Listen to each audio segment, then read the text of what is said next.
সারা জীবন প্রেমিক প্রেমিকা হয়ে থেকে যাওয়া যতটা সহজ, স্বামী স্ত্রী হয়ে সংসার জীবন পালন করা কিন্তু ততটাই কঠিন। এটা কেন বললাম সেই বিষয়ে পরে আসি। আগে বলি আজকে কি রান্না করব। আজকে আমি রান্না করব চালতা দিয়ে ট্যাংরা মাছের ঝোল, আর আলুর ভর্তা তেলও দেব, আর চিচিঙ্গা ভাজি করব। তো এবার বলি ভিডিও শুরুতে ওই কথাটা কেন বললাম। কিছুদিন আগে আমি একটা পার্কে হাঁটতে গিয়েছিলাম।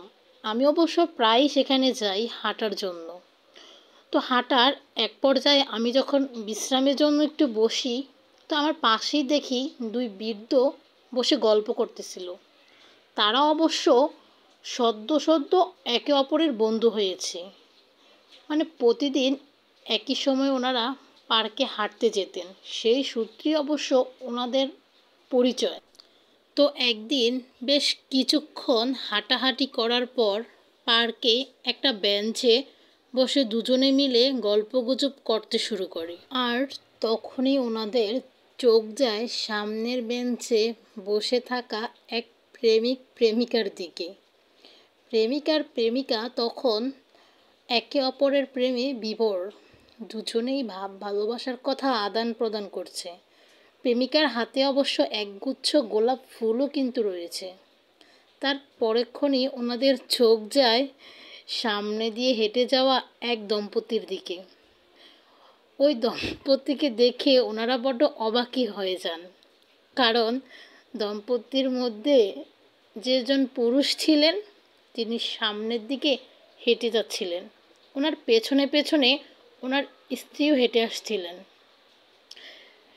তিনি নিজের স্বামীকে বারবার বলতেছিলেন, শুনছো, একটু আস্তে হাঁটো, আমার পায়ে প্রচুর ব্যথা করতেছে, আর আমি তোমার মতো এত জোরে জোরে হাঁটতেও পারতেছি না। কিন্তু স্বামী তার নিজের গতিতেই সামনের দিকে এগিয়ে চলছেন, নিজের হাতে থাকা ফোনের দিকে মগ্ন হয়ে। পিছনে থাকা স্ত্রীর প্রতি তার কোনো হুঁশ নেই। এই ঘটনাটা দেখে প্রথম বৃদ্ধ দ্বিতীয় বৃদ্ধকে উদ্দেশ্য করে বলে, খেয়াল করে দেখবেন প্রেমিক যুগলদের প্রায় দেখা যায় রেস্টুরেন্টে কিংবা পার্কে, কিন্তু স্বামী আর স্ত্রীদের খুব কমই পাবেন। এই কথাটা অপ্রিয় হলেও কিন্তু সত্য। প্রেমিকার সাথে সারা রাত কথা বলাটা ভালোবাসার পরিচয় হলেও স্ত্রীর সাথে এক রাত গল্প করাটাই নেহাত বোকামি।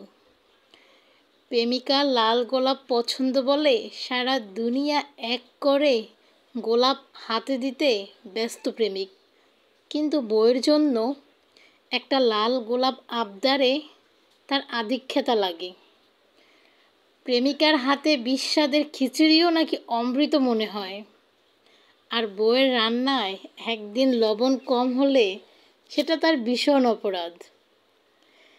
প্রেমিকার জন্মদিনে মাথায় শুধু সারা দিন তাকে সারপ্রাইজ দেওয়ার চিন্তা ঘুরপাক করে, আর স্ত্রীর বেলায় হিসাবটা শুধু পাওনাদারের দুয়ারে গিয়েই ঠেকে। প্রেমিকার জন্য ৩২ মাইল দূরে গিয়ে ৩০ টাকার ফুচকা কিনতেও বাধে না, আর স্ত্রীর জন্য মাসে একদিনও সময় বের করাটাই নাকি অপচয় বলে মনে হয়। প্রেমিকা অসুস্থ হলে 10 মিনিট পর পর তার খোঁজ নেওয়াটা কেয়ার বলে গণ্য হয়, আর স্ত্রী অসুস্থ হলে কেয়ারের দরকার হয় না, বরং বিরক্ত বিরক্ত লাগে। একটা অনিশ্চিত সম্পর্কে মানুষ যেভাবে গুরুত্ব দেয়, সেটা যদি বিবাহিত সম্পর্কে দেওয়া হতো তাহলে চারদিকে এত ডিভোর্সের ছড়াছড়ি হতো না। তো ওনাদের এই কথাগুলো শুনে আমার যে 3টা কথা মনে পড়লো, সেটা হলো, দাঁত থাকতে দাঁতের মর্ম না বুঝলে দাঁত পড়ে গেলে কেঁদে কোনো লাভ হয় না। ভালোবাসা দূর থেকে যতটা মধুর, কাছে আসলে কিন্তু ততটাই তিক্ত লাগতে শুরু করে। আর বিয়ের আগে যতটা কেয়ার করা হয়, বিয়ের পর যদি এর 1% কেয়ার স্বামীরা করতো তাহলে এত বিচ্ছেদ হতো না।